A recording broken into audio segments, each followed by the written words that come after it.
Okay, so now we're moving on to the signatures. As I said, I have, as I mentioned, downloaded these papers. I've trimmed these all up now to be the size that I need, and I've taken some paper from one of the Stamperia pads as well, and added some of those.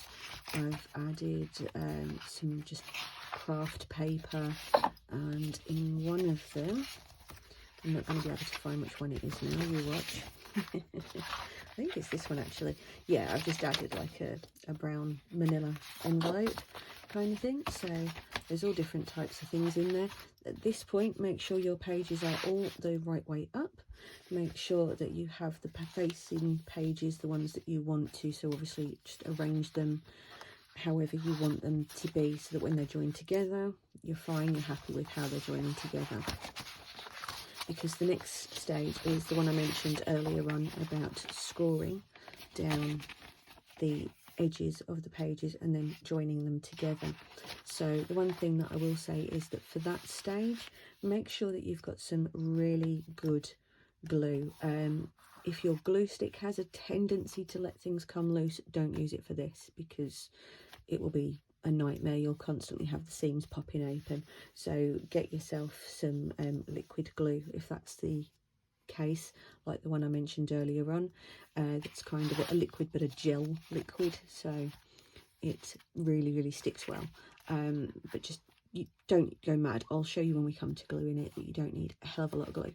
So let's get cracking. We're getting these all scored at the right point then. All right, so we've got our scoring board here. Now, to avoid accidents, because they always happen to me, I'm taking out the cutty part. The amount of times I've just sliced straight through something I'm supposed to be scoring, and then I've sworn a lot, to be fair. Yeah, a lot. Okay, now the method for this is those two pieces are going to be sticking together. I need to score it this way, so I'm going to pop that in between 1/2 and 1/2 centimetre, and then I'm going to score that one. So we're just going to go through all of them and repeat this same process. So let's do that now.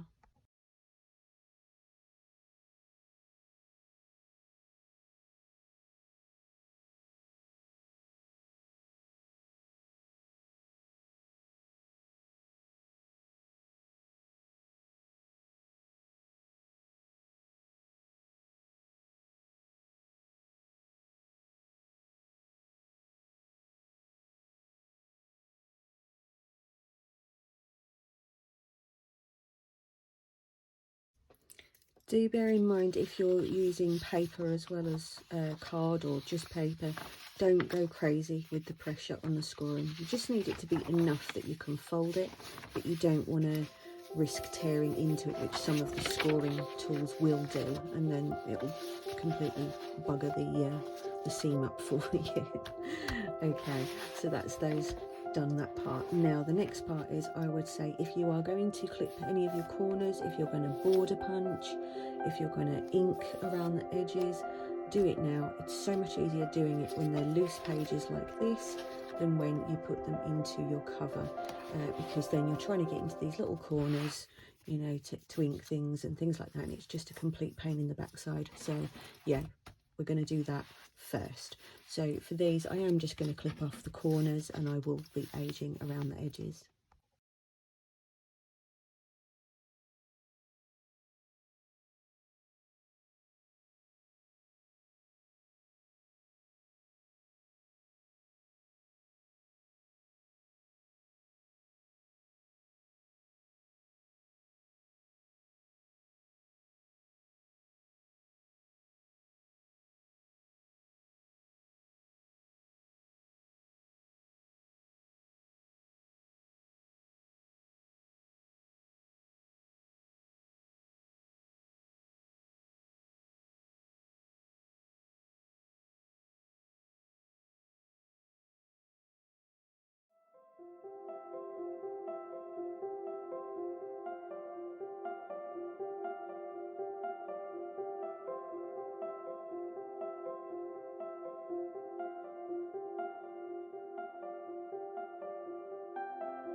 Okay, so that's all the corners clipped out and all of the inking done around the edges, which I've had to do in about 5 sittings because my hand's just completely freaked out, so it's taken me ages to get to this point. What I've also done here is some of the blank pages. I've just lined those, as you saw just in that little clip there, using different markings on the pages. I use centimetre markers. It's the wide rule, 1/2 centimetre markers gives me the shallow rule. So effectively I'm doing it that way. So if I come down to the centimetre mark, let me just give you a better view of that. So if I line it up there with the centimetre mark, that gives me the wider lines. If I bring it down and line it up with the 1/2 centimetre mark, that gives it the shallow lines. So it's good to have a mixture of both anyway. So that's all of those done. I would also say if you are planning to stamp or stencil onto your pages, now is a good time to do anything like that, because again, it's easier. The pages are still loose. You can still get them on a nice flat surface and do what you want to do. I don't actually know what I want to do at the moment with regard to that, so I'm not going to worry about it this time round. But ordinarily that is what I would do. So yeah, now it's just a case of let's get to the gluing stage. So grab your bone folder and you're going to fold so that your front page here, so you're going to fold that one inwards like that, and then just give that just a gentle go with your bone folder. So that is now your first page, so you're going to put that one that way. Your second page you're going to fold inwards like that, and again, so it's just basically alternating between right and left as you go like that. So this one is going to be done on the right, and then the next one will be done on the left. And basically that's it. Just keep doing that until you've got through all of your pages, and so they should be facing each other in sets of 2, like so. Okay, so I'm just folding these last couple of pages. There's a couple of things I was going to say to you guys. The first one is related to this, which is if you are using a mixture of paper and card, it can be a really good idea to try to make it so that one side of your page is paper and the other side is card, because it will help keep your paper quite rigid, which is a good thing, and avoids too much bulk by joining 2 bits of card together. So yeah, that's point 1 that I'm going to make there. The second thing is I've now reached my 250 subscriber mark. I'm there. Thank you everybody who's come and shown me support and subscribed, and I'm so grateful, and I love all of you guys. You've been absolutely brilliant. I love that you're coming and leaving me comments and telling me things that have helped you or showing me what you've made. It's excellent. So I'm going to be doing the giveaway, and I'm thinking what I'm going to try to do is maybe I'm going to have to give people a bit of notice, I think, because I'll do a live stream. Obviously I am in the UK, so it will be on UK time, but obviously the video will be uploaded, you know, it's not just going to be done and then disappear. So yeah, I'm wondering whether to do it tomorrow night, maybe, because I'm really eager to get the giveaway done, and you know, yeah, just excited. So I'm going to see if I can get everybody's names listed out and see if I can get it done in time for tomorrow night, but I will post about it on my Facebook page and in my groups, so if you guys are in my groups, keep an eye out. Okay, so it's time to start the gluing process. Now obviously when you've got things that are just folded, you can just ignore those for now. So you're going to go, just put that out of the way a bit. So you're going to get your first page and your second page, and you're going to overlap them like so. So it looks complicated, but it's really not. So you want your back fold to be there, and you want your front fold to be behind it like that.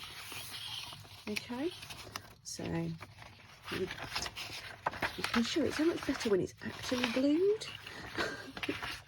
But yeah, so you're going to glue this flap to this page and this flap to the back of this page.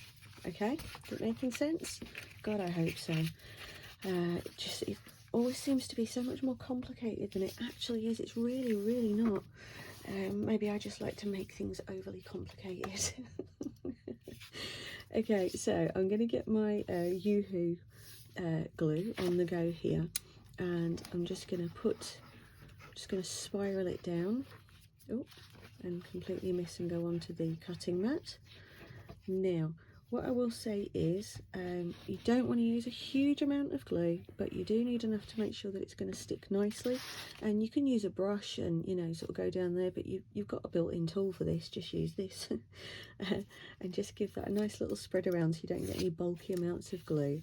And then you're just going to fold that over, push it down. If you want to get your bone folder or something, just make sure that it's got a really nice good seal on it. And then you're going to turn it over and you're going to do this one exactly the same way. Let's get these out of the way. My life working with such big pages is a complete nightmare. Okay, so same thing again. Just do lots of gluey loops. Try to avoid getting it on your other pages if you can. Little bit of a tool smudgy there, and then fold that over, give it a little push down from that side, turn it over, give it a little push down from that side. Once you've got the rhythm going for this, it just takes no time at all. So there you go, that's your first one done. So just going to give that a final press down, and there you go. So basically we're just going to repeat that process a lot.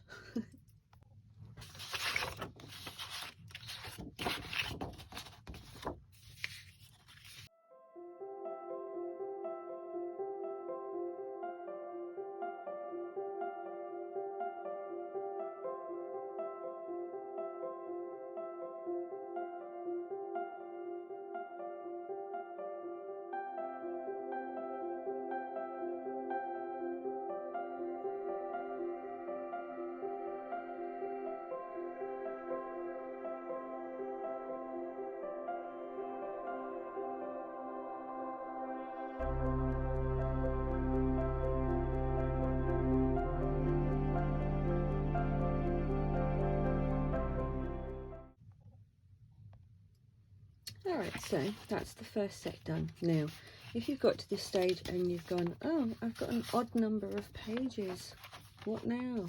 Okay, dead easy. You've got an odd number of pages, just fold that the right way and just glue it onto this one exactly the same way, so that piece will just have 3.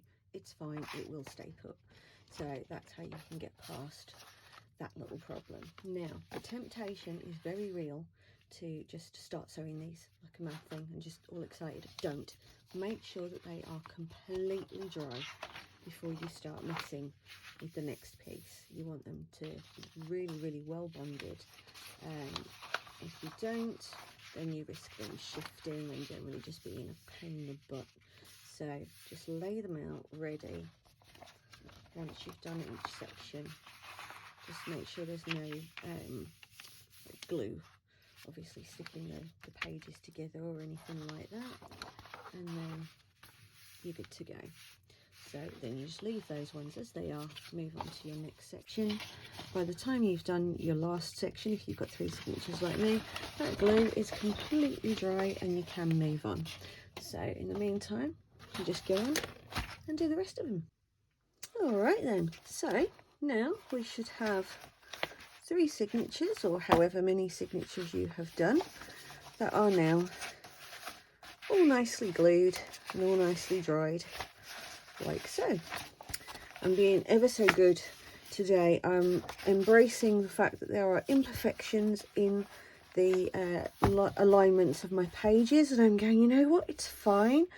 Ordinarily, when I do a signature, because actually this is something that I've been asked before by somebody who's completely new to journaling, and like I always say to people, there's no stupid questions. when you don't know, you don't know. So she was trying to figure out how, when we cut the pages to be exactly the same, you know, width as each other, why then when we put them together do they all start to stick out?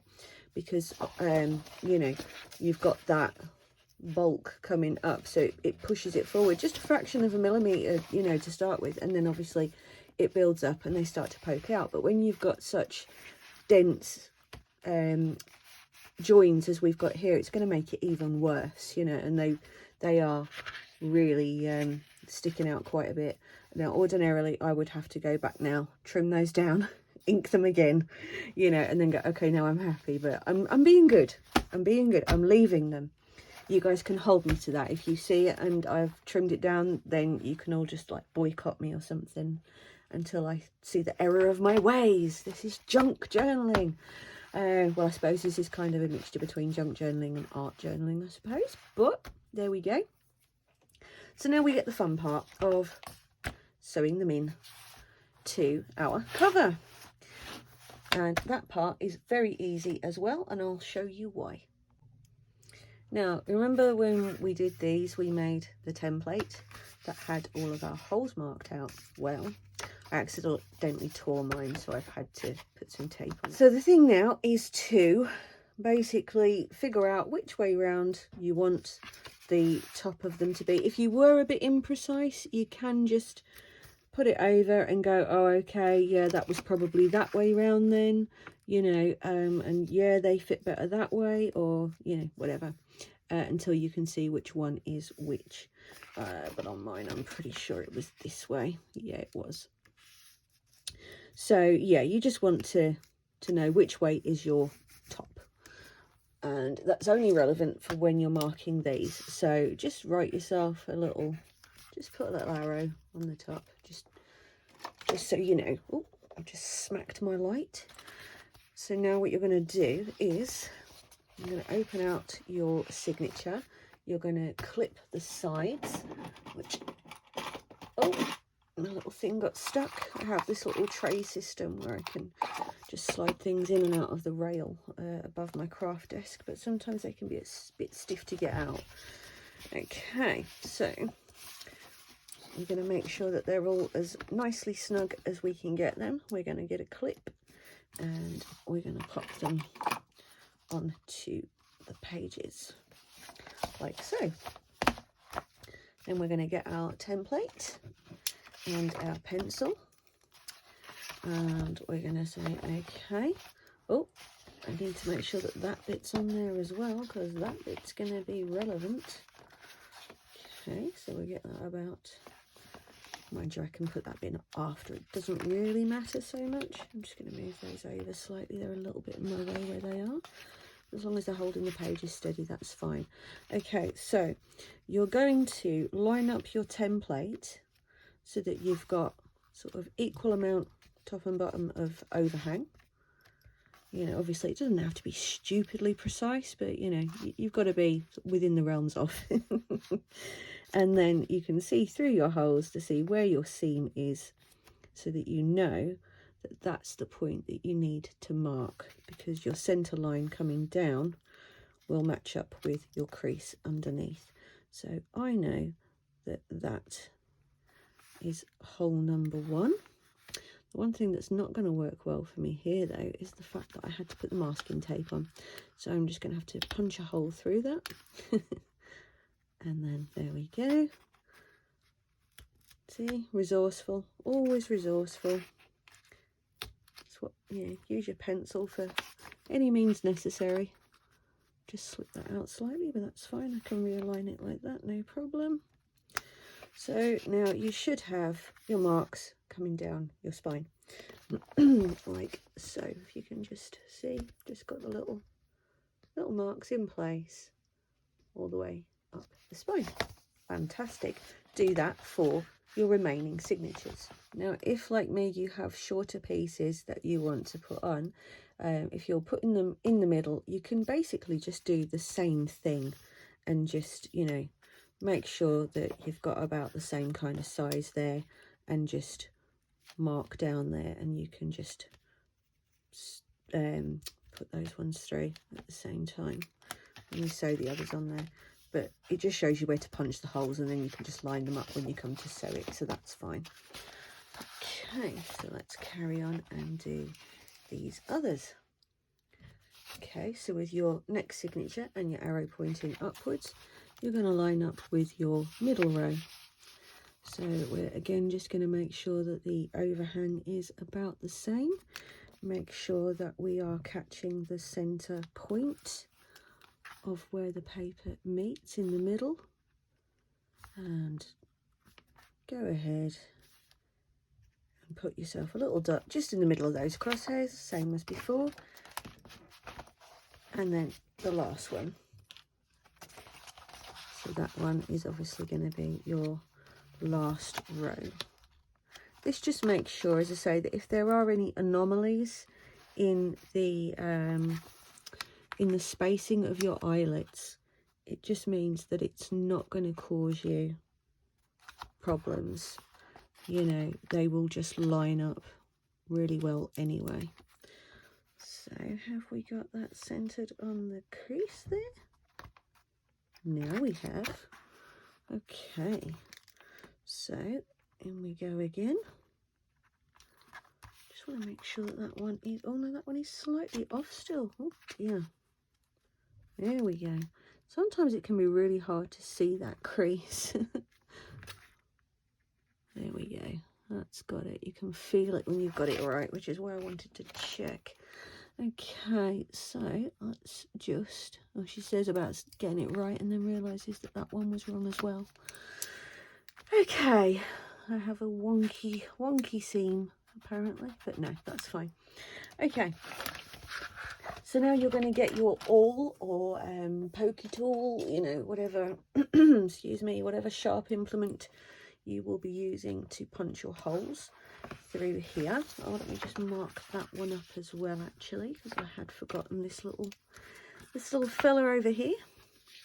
So let's get you in the frame, so to speak. There we go. And we're going to want that to go up a little bit. Oh, bit too much there, Becca. Okay, so, oh gosh, how I'm even going to see that one is anybody's guess. I just have to remember that it's by the O. Okay, now we get the pokey tool. So, to be on the safe side, remove your cover if, like me, you still have it in your workspace because you don't want to punch through it. So, you're going to start out and you're just going to punch. Obviously, these are easier because they're just single pieces, but the O, Becca, by the O, there we go. You don't need them to be really big holes. That's something to really bear in mind. You're only putting a needle and thread through them, you know, so you don't need a massive great big hole. Now obviously these are probably going to be a bit stiffer because you're going through a considerable amount more, so just take it slowly. Don't put too much force behind it because that's when you end up going further up the shaft of the tool, which obviously gets wider, so you'll end up with a really wide hole that you don't want. So just slowly keep control. I find if I keep my finger kind of, you know, a section of the tool, it means that my finger will hit it and it will stop going through at that point. So, you know, that's a pretty easy way of just making sure that you're not making a massive hole. Okay, one more. Come on. Oh, this is a tough one. This is the reason why I don't like to use double-sided tape for this part, because it adds even more bulk. So, you know, getting through that was a little bit tricky. So, you know, imagine if I'd been trying to get through it with tape as well. It would have been murderous. Okay, so same thing again on the next of your two signatures. Well, the two next of your three signatures. Wow. Good Lord, I almost got that right in one go. Okay, when you're in the middle one, it can be a bit trickier because you haven't got the same amount of, you know, you can't get a good grip on it to get through it. So what I tend to do is just kind of brace my fingers either side and that usually just helps give me just a little bit of tension that I need to get through it. And then these ones, obviously, you can hold to get the tension again, so they're fine. Okay, last one. There we go, that's that one done.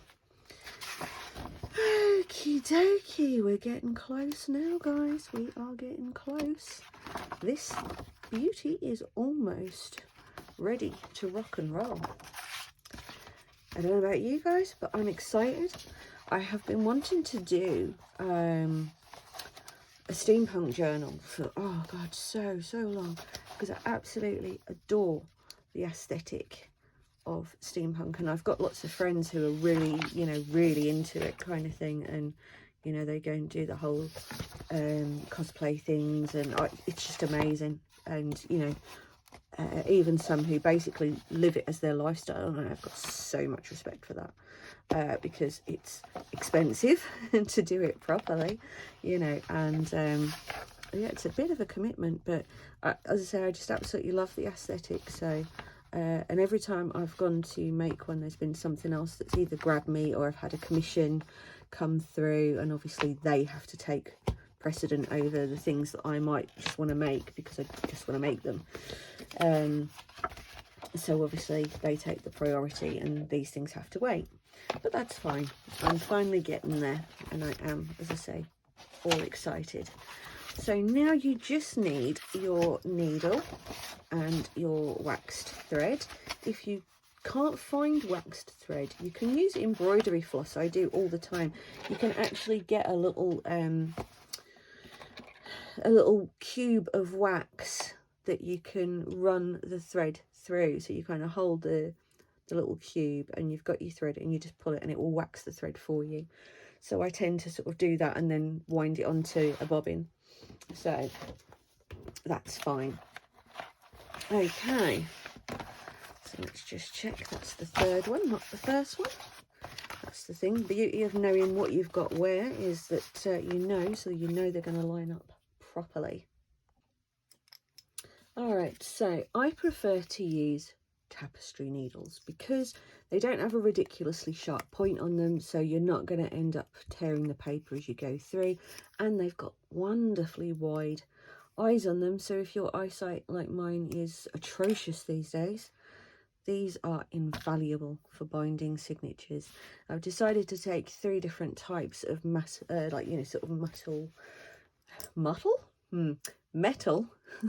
kind of coloured threads, so I'll do a different one for each signature. So I'm going to start out with this one, and it's all slippy. General rule of thumb, you're going to want at least 3 times the length of your signature in your thread, but I tend to go a little bit more than that because I'd like to make sure I've got more than enough to play with. You know, you don't want to get through the binding and find that you've done yourself short, you know. You can always, you know, stick it on snippet rolls and stuff like that if you've got lots of excess. I don't know where my small scissors are, so I'm going to use my big scissors. Okay, so that's that one out the way. Let's get that through the needle. Okay, then to start with, make sure that you don't have a huge difference between your the 2 ends of your thread, because otherwise you're going to be pulling it through for days. Can't be doing with that. Right then, so first things first, we're going to come in up here.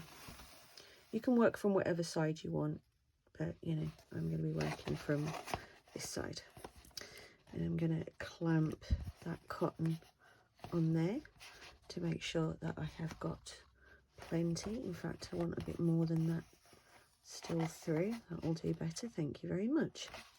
Okay, so we've got that one in. This works very similarly to the other binding for the other journal method that I showed you guys. Very similar. There's just a case of move these other signatures out of the way, because obviously I need to be able to maneuver around the cover for this part. Okay, so on my life, big pages are a pain in the bum. Right, so we're going to go through the first hole. Now, obviously, if you want to put beads, charms, anything like that down your spine, remember to do that as you're sewing, because it will be very, very tricky to do it afterwards. Unless you have ones that have like jump rings that you can open and attach kind of thing. But if it's beads and stuff, you really need to get it done first. So this cover is obviously a bit on the cumbersome side because it is just so big and has so many compartments. But you're just going to come in through the second hole, and then you're going to locate the second hole on the signature, which as I say, a bit of a fiddle. Let me see if I can get this up here so you guys can see. So I pulled it through here, and now I'm just going to locate that second hole, pop that through. She says, can't actually see what I'm doing here. Am I lined up? No, yes I am. Okay, so pull that through, which will then create that tension, which is fabulous. So then we're going to flip over again, and this time we're going to come through the third hole, which we then know that we need to put into here. Oh, hold on a second. Oh no. Okay, I didn't think that one was actually going to catch, but of course it is. Ah, silly me. Okay, so yeah, I'm gonna see, mistakes, we make them. All right, so I'm going to come in through the back of the top hole there. That's better. Then we're going to go in through this second hole, which will be easier now that it's this way round. And I do have the extreme fortune, I am aware, of being somewhat ambidextrous. So I can easily thread things through using either hand, which is a bit of a win when you're trying to do something like this. So we've come back now through the middle hole, which again we're going to come out of there now then, and we're just going to give it a little pull. Like I've said before in the other binding videos, don't pull too hard, you will just rip your paper, and you don't want to rip your paper, especially not when you've worked so hard. If I turn it that way, it might make it a bit easier, I don't know, maybe. What do you guys think? Maybe you'll be able to see it a bit easier. So I'm going through I'm going to go through that little one first, just to get it out of the way kind of thing, so it's not flapping around all over the place. And no, it's not going to make it easier if I do it that way, is it? No. Let's go back to this way. Okay, so we've got that. So now we're just going to locate the third hole, fourth hole even. Can't count either today, apparently. Then back through that one. Pull that through. Lovely. A little bit of tension, as I say, not a lot. Through the eyelet, out the back. Fantastic.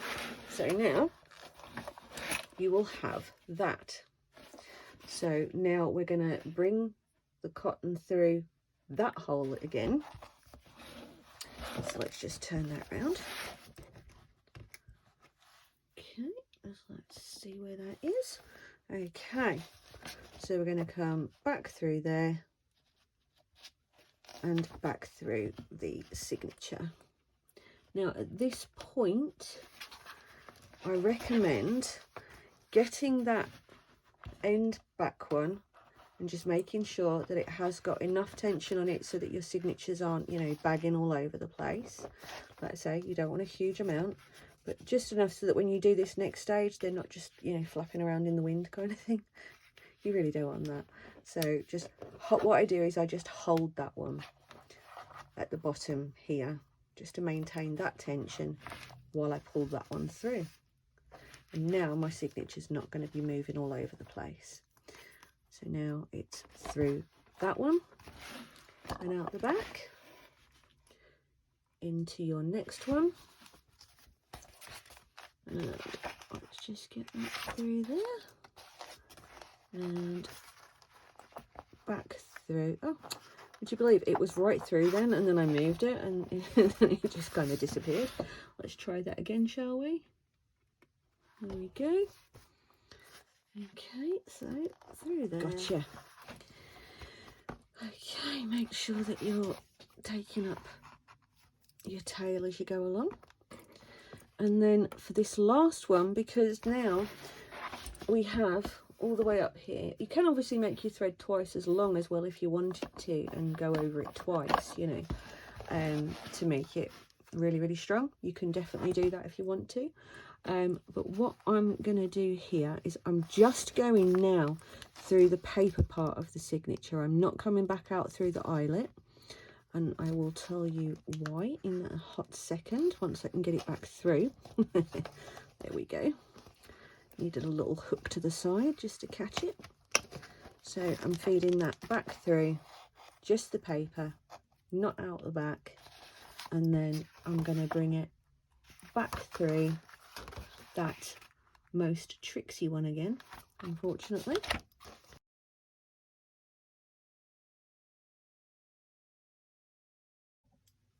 All right, guys, that's the last one sewn in. Ha. Now, quick thing that did occur to me, I'll just tell you because you might find it useful. If you're struggling with, let me just turn this over.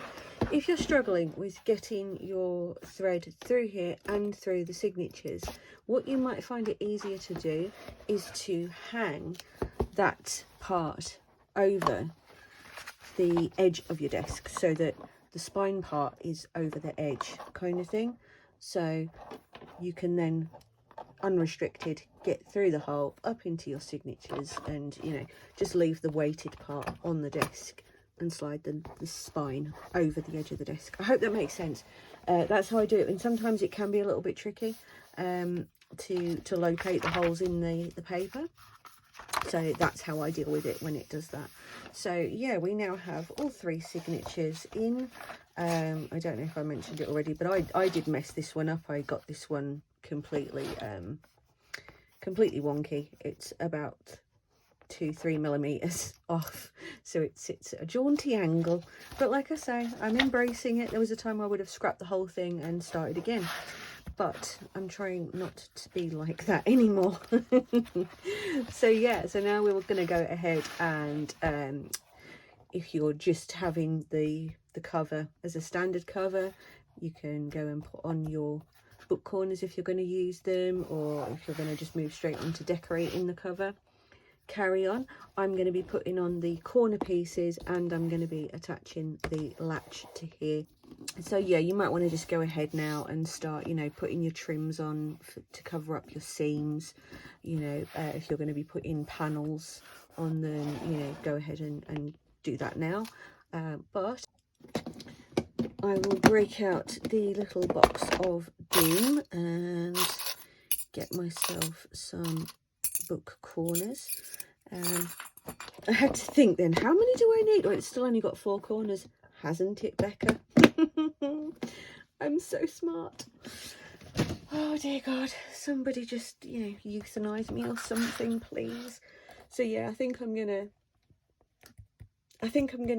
go ahead and use the sort of antique sort of bronze corners on this, and I'm gonna use this latch, I think, because being such a sizable cover, it can take something this big, you know, I think. So yeah, effectively, to fit it on, make sure that you've got it where you want it to be, mark your holes, and then you know where you're going to be screwing in the little screws. Or if you're going to do like I've done before, where I glue the thing on like I do with the spine dangles, glue it on, cut the screw head from the rest of the screw, and then just glue the head in there, that's absolutely fine. You can go ahead and do that. But yeah, it's effectively, you just have to mark it up, and then you've just got to get in there and make the holes and do all that jazz. So you can eyeball it, you can measure it, but effectively that's what I'll be doing with it. So yeah, let's get these corners on and then we're good to go. Now, I know I've shown you guys how to do this. I think I showed you in the last one, but just in case I didn't, you can get a tool that will close these onto your book cover for you, but you don't need it. It's one of those things that, yes, they're all very nice, but you don't actually need it. All you need is a piece of fabric and a pair of blunt nose pliers, preferably not serrated, and some fabric I find really useful, because what it does is as you close it off, it stops the like the dents occurring from the sides kind of thing, where you put, but you don't have to put massive amounts of pressure on them anyway, but it just helps to stop any kind of distortions. So I just pop that on there and then just start flattening it down just to get it a bit tighter, and then I can do final adjustments just to make sure it's where I want it to be and it's all looking like it should. So yeah, that's all lovely. So now I'll go ahead and just finish closing that off, and it really is that simple.